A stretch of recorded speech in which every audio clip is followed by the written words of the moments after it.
Nora, who is Nikola Tesla?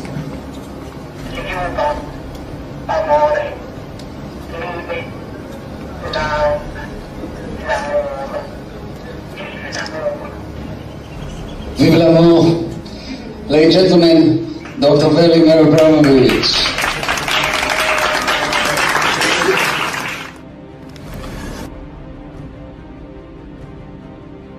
What we expect from Tesla today is to start a new civilization, let's call it Tesliana, which will be harmonious with the cosmic order. That means that each individual raise the consciousness up to the level of understanding the natural order of things. And that is actually what new science, new ether physics, or spiritualized science will bring to humanity.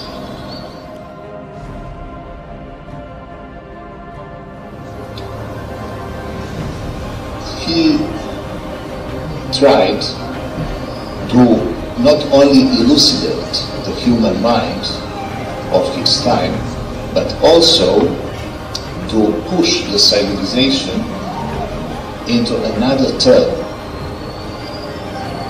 He marked that turning point, but that was not accepted.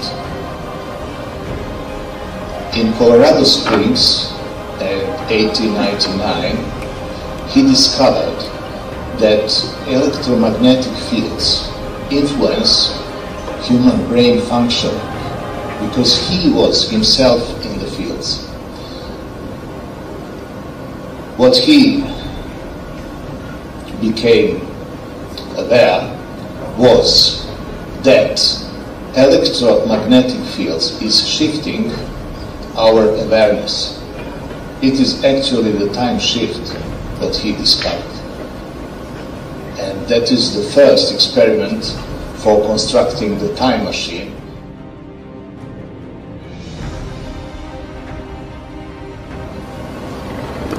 What he also discovered was standing wave. What does it mean? It means that there is, he called it stationary wave or standing wave. It is a wave which does not travel, so it stays. And that is the proof that there is no empty space. Standing wave is actually the part of the space, so no empty space. Space contains magnetism and also electricity in a way. More of that, from space comes the energy we have. For example, you have, and that is the atom. This atom we consider today is very complex. It has neutron, proton, electron, as you know. So it is not atomos. Atomos means in Greek originally something which is indivisible, something which you cannot divide. What is that? That is exactly the part of the space that contains standing wave. Because you have, for example, one radio wave which has a wavelength of 150 meters. I give you a knife, try to cut that radio wave into two parts. That is not possible. So Tesla has discovered the true atom of the matter, but that was also not recognized. Very strangely, he was working for the future, that we can also transmit electricity or energy through natural medium in desirable amounts on any point of the globe as virus, so without virus. wireless transmission of energy was the second step. The third stage of Tesla's understanding of structure of matter and the nature of energy was that we are surrounded with the ocean of energy and that we need only antennas, only to take that energy from the environment and to use it.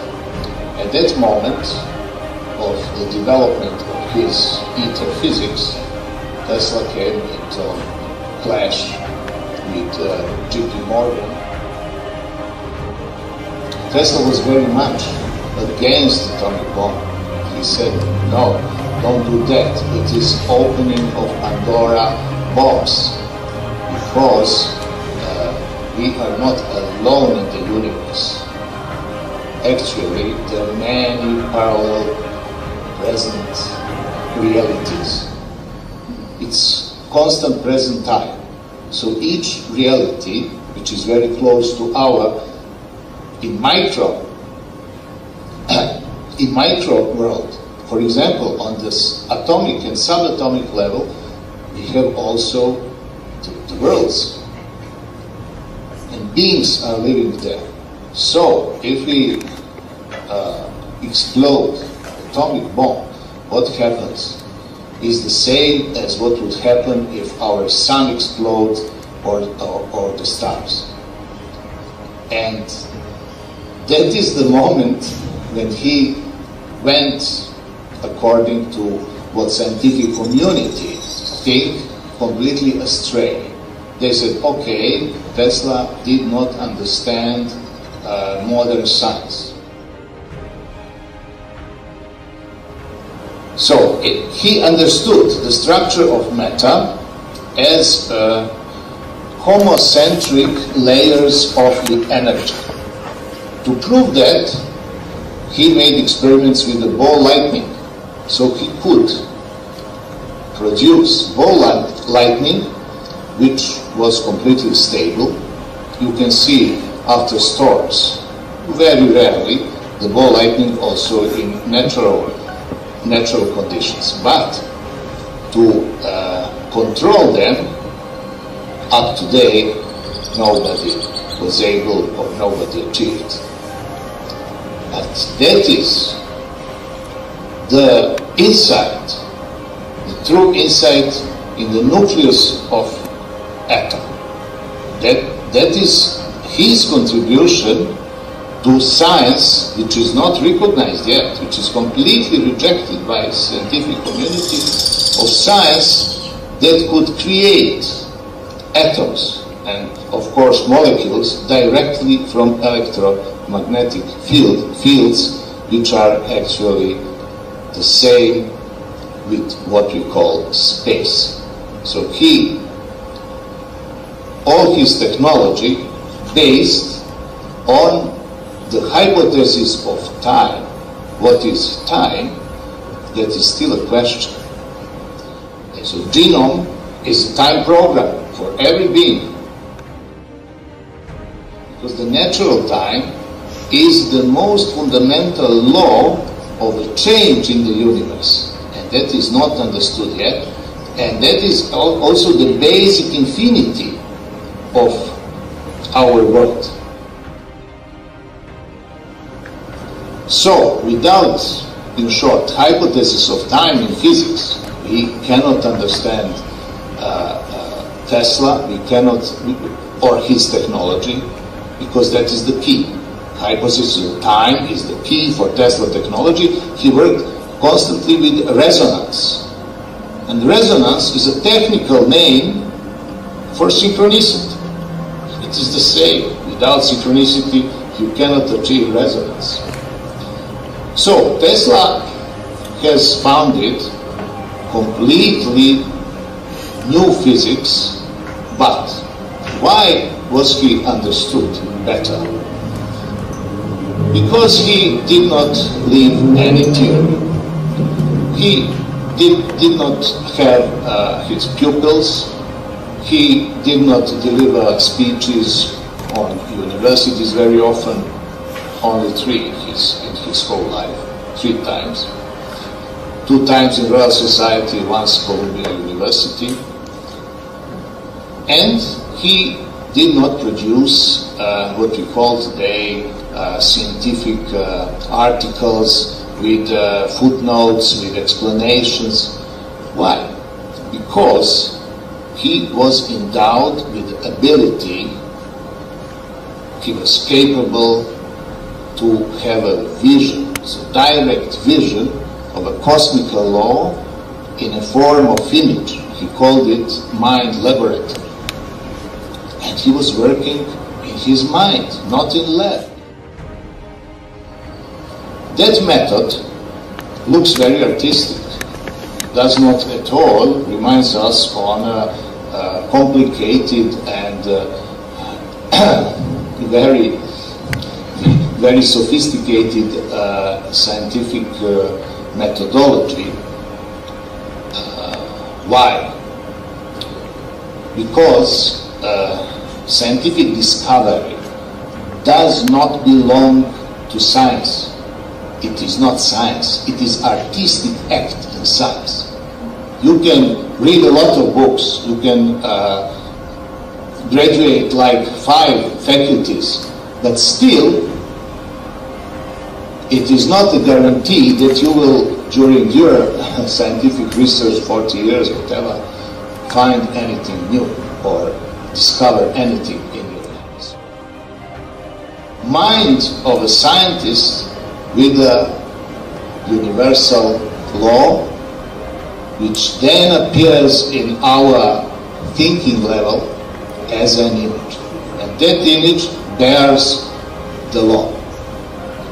With that image you can, if you understand it, and what does it mean understand for Tesla, what he meant by understanding was that you can feel that law.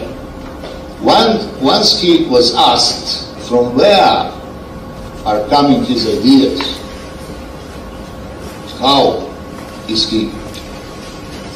he finding all that or discovering, he said, you know, all of my ideas I receive from a nucleus. It's a universal nucleus, and if I try to describe the nucleus in materialistic way, it is a light. But it is not a light of our eyes, it is omnipotent light of the whole electromagnetic spectrum of the universe. Like you can see all the wavelengths of electromagnetic spectrum at once, and that is what we call illumination or elucidation. So that is characteristic only for very elucidated men or gurus. Did Tesla believe in a spirit? Yes, of course. His friend, I will direct you, give you direct answer. His very good friend was William Crookes, very famous scientist who for 30-40 years was experimenting with mediums, and very successfully, and he actually found that our soul discarnated from the body. So body is atomic molecule organization, but our soul is electromagnetic, so it looks like a light bulb, but not in the visible range of that's why of our spectrum, so that we can by eyes